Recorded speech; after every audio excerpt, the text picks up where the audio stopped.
I hope everyone is enjoying the summer and having a good time despite the heat. One of the long-term fans of the channel requested this video. Hello there, Vicente.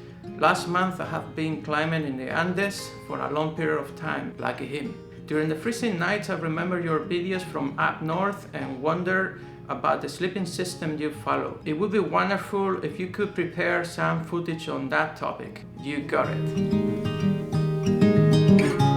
Are you eating enough? Yes, no.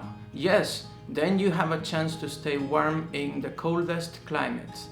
No, you're going to freeze, regardless of your sleeping system. The gear you take with you in the wild, that's gonna retain your warmth. So if you don't produce warmth, it doesn't matter what you put on, it doesn't matter the best sleeping bag in the world or 3 of them on top of you, you're gonna freeze. So let's say you wake up in the middle of the night and you're cold, just get some food. It's gonna have a very big effect on your body temperature. Always have some food that is not gonna freeze. I call it energy brick, not energy bar. The first thing that your body does in order to compensate for extreme cold is take the blood from your extremities. When your hands or your feet are cold, put something on your core that heats up your body so that the brain understands that the core is safe, and then start pumping blood to your hands and to your feet. If you don't drink, the blood becomes more thick, like thicker, congested. It will be harder for your heart to pump your blood to your extremities. I have 2 sleeping pads, 2 sleeping bags, and 1 quilt.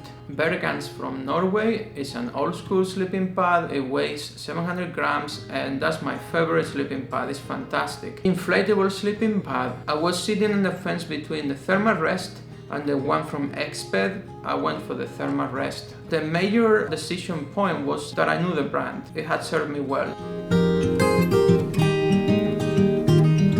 What I can tell you my experience is if you're gonna sleep at -25 degrees Celsius or below, then you're gonna feel a difference immediately, and it's gonna be a significant difference. You wanna place your inflatable sleeping pad directly on the ground. On top of it, you want to put your closed shell sleeping pad, and then you put yourself. My sleeping bag is from a Polish brand called Cumulus. It's a Cumulus Teneca 700.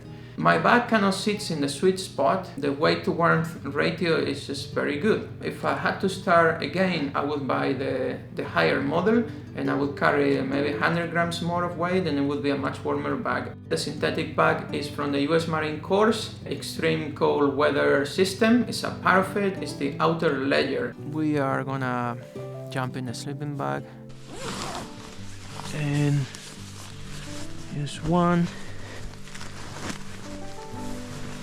It's easier to get in and out if you are in this position. I introduced my quilt to my sleeping bag system and that gave me the edge. So now I have my 5 degrees Celsius rated quilt, the -18 degrees Celsius sleeping bag and the synthetic protecting the system, and that works great. My quilt is also from Cumulus. It's rated 5 degrees for males, limit, and I'm just very happy with it. It's light as a feather. These quilts are narrower than the winter sleeping bags from the very same brand. The winter bags are significantly larger to accommodate a user who's going to be wearing more layers, and they're also longer because we're going to put our working clothes in the bottom, so you need that extra space. If you have a good down bag and then you add the other one, I think it's a great combination. Every trip, every winter is going to be different. You guys know that. If you have a modular system, at times I only took my down bag and my quilt and I left the synthetic bag in the cabin, so that saved me 1.7 kilograms. In February it was very cold, so then I was taking my synthetic bag and my down bag, but I was not taking the quilt. The problem with down bags is that they tend to be more delicate. When you are sleeping in extreme cold, there is going to be condensation. I don't care how much airflow you have in your tent, there will be condensation. It's physics. If you have the synthetic bag on top, then it creates this additional layer that not only protects from the outside to the inside, but from the inside outside, because then the condensation is going to accumulate on the outer layer, which is where the hot and the cold air meet, and that's going to happen in the synthetic bag. The person who asked me this question, Vicente, he's a climber, so then of course you're going to have to adjust it to your personal use case scenario.